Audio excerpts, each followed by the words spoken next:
Well, good morning, Dale. Well, greetings from the worldwide headquarters of Homestead Mortgage. It's a little bit rich, but it's absolutely true. I got a market update for us today. It's going to be rather quick, so let's just jump in and pull off the Band-Aid. Tell us what rates are doing. They're pretty flat right now. They've gone up a little over the last couple of days. Remember, the 6.27 is an overall average, not taking into account any specific loan-to-value, credit score, debt ratio, or any of those things. But overall, we're certainly in a better spot than we were several months ago, but we're still seeing some negative resistance trying to get rates lower. Yeah, so then that begs the question, where are rates going? Last week, we talked about this a little bit more in depth. The Fed was meeting, they're talking about CPI and inflation numbers, different things like that. All in, core rate. If you want to know more, check out last week's update.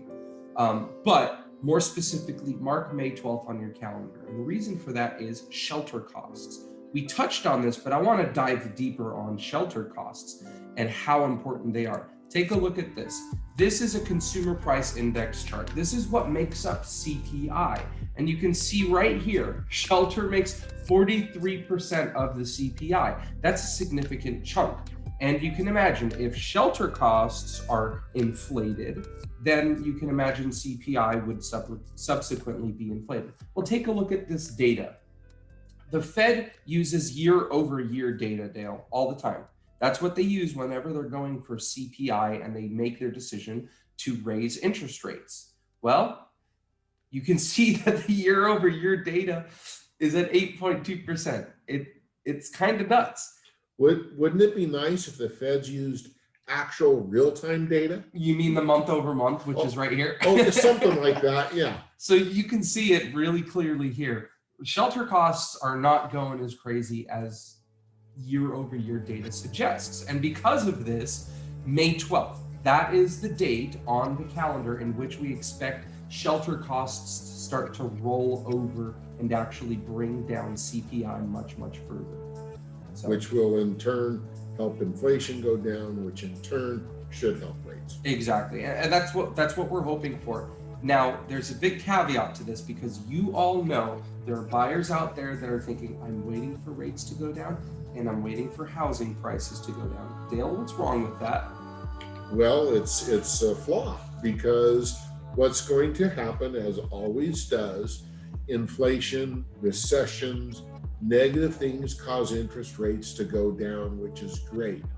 But then as rates go down, you can afford more of a home, which will either help increase prices or at minimum, prices will stay the same. So, you can't have it both ways. And as we've said, it's time to get in the market. And more importantly on that, the factor in this market that really sticks it to the fact that prices will stay stable or go up is inventory. It's very low. Yeah, huge reason.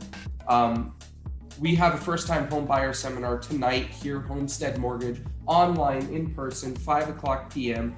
Attendees will be entered in for a $25 gift card if they do attend. And then on May 2nd, the first Tuesday of the month, is the Credit Education Seminar.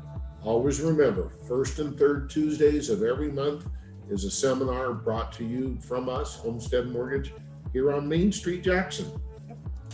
And just a recap of what we do here at Homestead, you can pause a screen, read all this stuff. We did cover a CalHFA update. We do believe there might be a second round coming in place. So click that video in the description. We'll link it there. But go through all of these things. If you have questions, if you don't know what LLPAs are, or the Home Ready, Home Possible, or the fact that you can do a mortgage insurance buy down, reach out to us so we can give you that information. We can educate you and buyers on this stuff.